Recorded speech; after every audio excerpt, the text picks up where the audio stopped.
वादा किया था कि आपकी मैं गौशाला बनवा दूंगा और महाराज जैसे ही गौशाला बनाने लगे पड़ोसी जो विपक्षी पार्टी के लोग हैं वो स्टे ला रहे हैं मंदिर पे।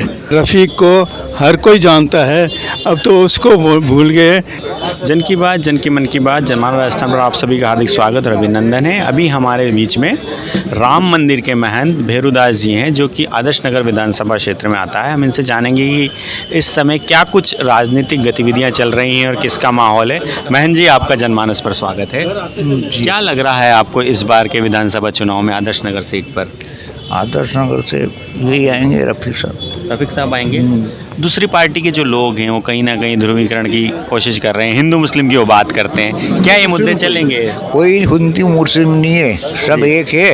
हाँ। ये तो बकवास है इन लोगों की सबकी। जितनी पार्टी है जितने मुंडे बात होती है, पर ये आएंगे, काम करवाया है 5 साल। नहीं, आप जब वो विधायक रहे 5 साल तक तो क्या कभी आप उनसे मिले, आपकी उनसे बात हुई? हमारी कई बार बात होती है।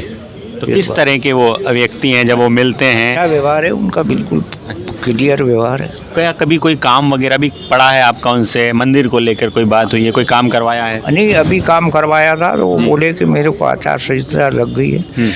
मेरे को 2 महीने पहले मैं खड़ा रह के बनवा था गौशाला का काम। अभी हाँ 2-3 वकील है वहाँ पास में।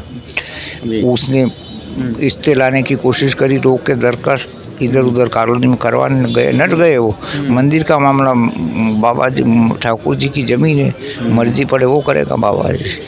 नहीं, आप तो बड़ी बात कर रहे हैं। आप कह रहे हैं कि गौशाला बनवाने का ये काम कर रहे हैं, जबकि विपक्षी पार्टी के जो लोग हैं वो तो कुछ और आरोप लगा रहे हैं इनके ऊपर। हाँ वही तो सही ना। तो उसमें क्या सच्चाई है जो ये आरोप लगा रहे हैं बीजेपी? वो गलत लगा रहे यार। अब ऐसा कुछ नहीं है। कुछ नहीं है, मंदिर के नाम से ज़मीन है, वो ठाकुर जी के नाम से ज़मीन है। जी।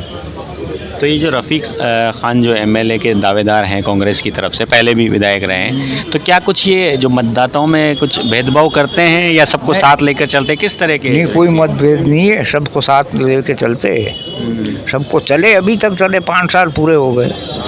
तो आप एक धर्मगुरु हैं, आप मंदिर के महंत हैं, तो आपको क्या लगता है कि क्षेत्र का जो विधायक हो किस तरह का व्यक्ति होना चाहिए? ऐसे ही व्यक्ति होना चाहिए जो इनका कोई बढ़िया है, सब दूर से व्यवहार अच्छा है, हिंदू मुसलमान कोई करता नहीं है, यानी सबको साथ लेकर चले। सबके साथ लेकर चलते हैं।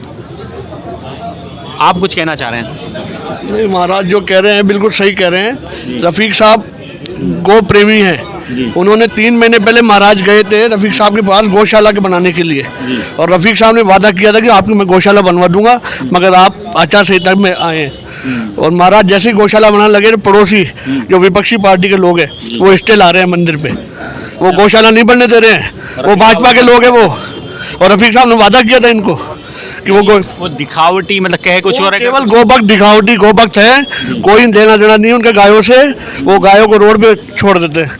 वोट के लिए तो मुद्दा नहीं बना रहे, ऐसा तो नहीं है चुनाव है 100% वोट के लिए मुद्दा बना रहे हैं इस बात को। 100% उनके यहाँ खुद की यहाँ गायें मरी है और वो कुछ जिम्मेदार है, वो दूसरों को दोषी कह रहे हैं। जबकि ऐसा कोई मुद्दा है क्या क्षेत्र में? ऐसा कोई मुद्दा नहीं है। आप बहुत बड़ी बात कर रहे हैं। लोग तो उन पर गौ हत्या का आरोप लगा रहे हैं, आप कह रहे हैं वो गोरक्षक हैं। रफ़ीक खान के लिए रफ़ीक साहब गोरक्षक है, 100% गोरक्षक है। उन्होंने भी घाट के बालाजी पे भी गायों की रक्षा करी है। जब निगम वाले गाय पकड़ के ले जा रहे थे उन्होंने पूरी गायों को रिलीज कराया वहाँ से। 4 गाड़ी गऊ पकड़ के ले जाए, खुद गए वो गाड़ी लेके। हाँ नहीं, यहाँ से ये गुनी से आगे से छुड़वाया उनको, वहाँ जाके छुड़वाई उनने। डॉक्टर साहब, इस बार क्या लग रहा है आपको और प्रदेश में किसकी सरकार बनने जा रही है? क्या कुछ माहौल आपको लग रहा है? ये साहब जिस तरह से अशोक गहलोत साहब ने जादुई तरीके से जो स्कीम्स निकाली हैं, जो गारंटियां दी हैं, उस सबसे लोग बाग इतने खुश हो गए हैं, इतने खुश मिजाज हो गए हैं कि वो एक तरफ से सारे के सारे वोट ना कांग्रेस को देंगे।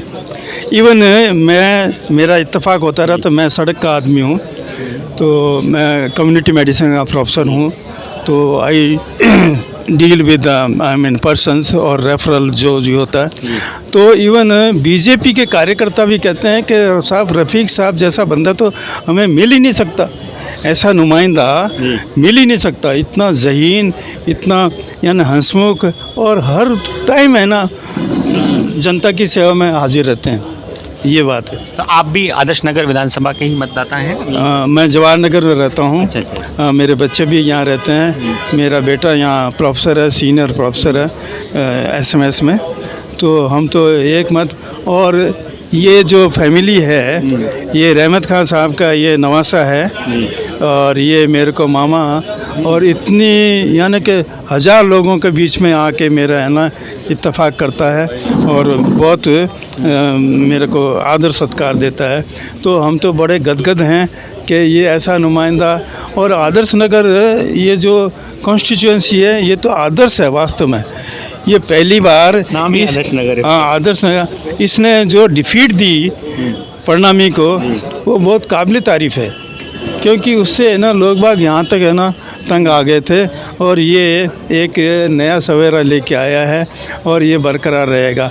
और ये आप ये स्टंटबाजी करते हैं आजकल कि गौयाँ मर गई या ये मर गया, ये तो स्टंट है।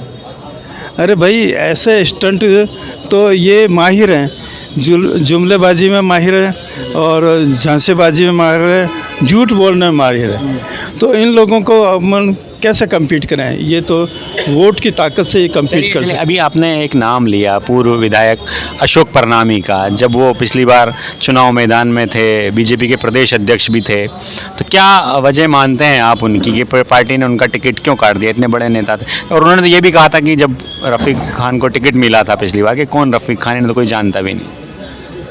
ये अशोक परनामी, वसुंधरा राजे ने इसको जो अध्यक्ष बना दिया था, तो ये बड़ा एरोगेंस में आ गया था, बहुत घमंड में आ गया था, लोगों से मिलता जुलता नहीं था और किसी की परवाह नहीं करता था।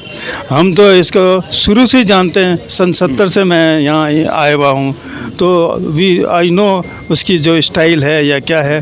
तो लोग बाग इससे दुखी थे और ये एक नई किरण के रूप में रफ़ीक खान आए। और रफ़ीक खान देखिए वहाँ से आए हैं, कलेक्ट्रेट के उधर रहते हुए बनी पार्क से आए और आते ही छा गए। और ये हर एक के दुख दर्द में शामिल होते हैं। अच्छा, जैसा कि अशोक परनामी ने पिछली बार कहा था कि कौन रफ़ीक खान, इन्हें तो कोई जानता ही नहीं, क्या अभी भी क्षेत्र में ऐसा ही माहौल है या माहौल बदल गया है? सवाल ही नहीं है। रफ़ीक को हर कोई जानता है, अब तो उसको भूल गए कि ये अच्छा हुआ। कौन अशोक परनामी है? कौन है अशोक परनामी? और ये जो दूसरा खड़ा हुआ है स्टंटबाज, तो ये गायें मरवाने से या इस तरह से स्टंटबाजी करने से हिंदू मुसलमान का ये क्या इशू है?